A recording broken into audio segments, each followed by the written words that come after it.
ഒരു ഭരണാധികാരിക്ക് ഏറ്റവും വേണ്ട ഗുണങ്ങൾ ക്ഷമയും സമചിത്തതയും സഹിഷ്ണുതയുമാണ്. ഇത് മൂന്നുമില്ലാത്ത ഒരു ഭരണാധികാരിയാണ് കഴിഞ്ഞ 9 വർഷമായി കേരളം ഭരിക്കുന്നത്. അധികാരം ആരെയും എന്തും പറയാനുള്ള അവസരമായി കരുതുന്ന അല്പത്തരമാണ് കേരള മുഖ്യമന്ത്രി പിണറായി വിജയൻ പലപ്പോഴും പ്രകടിപ്പിക്കാറുള്ളത്.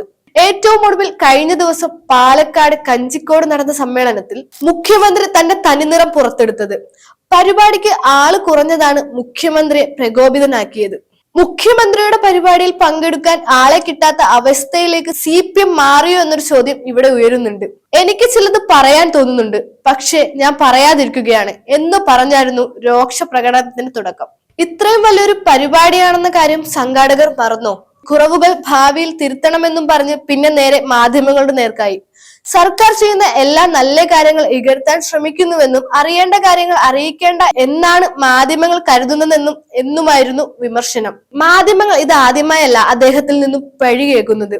വഹിക്കുന്ന സ്ഥാനത്തിന്റെ മഹത്വം അറിയാതെയുള്ള ഡയലോഗുകൾ പലപ്പോഴും പിണറായി വിജയനിൽ നിന്നും പൊതുവേദികളിൽ ഉണ്ടാകാറുണ്ട്. വലിയ പരിപാടികൾക്ക് അവതാരകരെ ഏൽപ്പിക്കുന്നത് ഇപ്പോഴത്തെ രീതിയാണ്. സ്വാഭാവികമായും അവർ അതിഥികളെ കുറിച്ച് സദസ്സിനോട് സംസാരിക്കും. ഓരോ പ്രസംഗത്തിന് ശേഷവും അത് നന്നായിരുന്നുവെന്ന് പറയും. ഏൽപ്പിച്ച ജോലി ഭംഗിയാക്കുന്നു. എന്നാൽ പിണറായി വിജയന് അതും അംഗീകരിക്കാൻ കഴിയുന്നില്ല. നിയമസഭാ മന്ദിരത്തിൽ മുഖ്യമന്ത്രി നടത്തിയ മുഖാമുഖം പരിപാടിയിൽ ഉദ്ഘാടന പ്രസംഗം കഴിഞ്ഞ് മടങ്ങുമ്പോൾ അവതാരക മുഖ്യമന്ത്രിയെ ഒന്ന് പുകഴ്ത്താൻ നോക്കി. വളരെ നല്ലൊരു ഉദ്ഘാടന പ്രസംഗം കാഴ്ചവെച്ചതിന് എന്നും പറഞ്ഞു തുടങ്ങുമ്പോഴത്തേക്കും മുഖ്യമന്ത്രി രോക്ഷം കൊണ്ട് തിളച്ചു. അമ്മാതിരി കമന്റ് ഒന്നും വേണ്ട കേട്ടോ, നിങ്ങൾ ആളെ വിളിക്കുന്നുവെങ്കിൽ ആളെ വിളിച്ചാൽ മതി.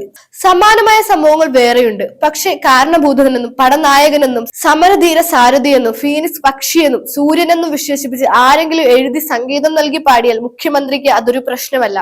എത്ര വേദിയിൽ ആലപിക്കപ്പെട്ടാലും ഒരു നാണക്കേടുമില്ലാതെ കേട്ടിരിക്കും. മൈക്കാണ് മുഖ്യമന്ത്രിയുടെ കോപത്തിന്റെ മറ്റൊരു ഇര. സാങ്കേതിക ഉപകരണങ്ങൾ കേടുവരുന്നത് സ്വാഭാവികമാണ്.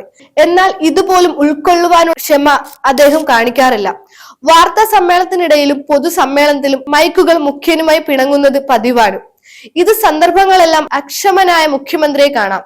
ലോക്സഭാ തെരഞ്ഞെടുപ്പ് പ്രചരണത്തിനിടെ തോമസ് ചാഴിക്കാടിനു വേണ്ടി സംസാരിക്കുമ്പോൾ മൈക്ക് ഒടിഞ്ഞു വീണു.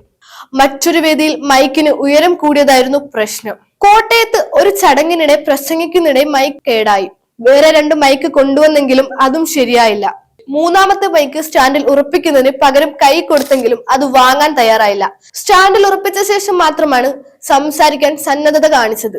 മൈക്കിനോട് പോലും കോപിക്കുന്ന മുഖ്യമന്ത്രിയുടെ തനിനിറം ഇനി പലതും പുറത്തുവരാൻ സാധ്യതയുണ്ട്.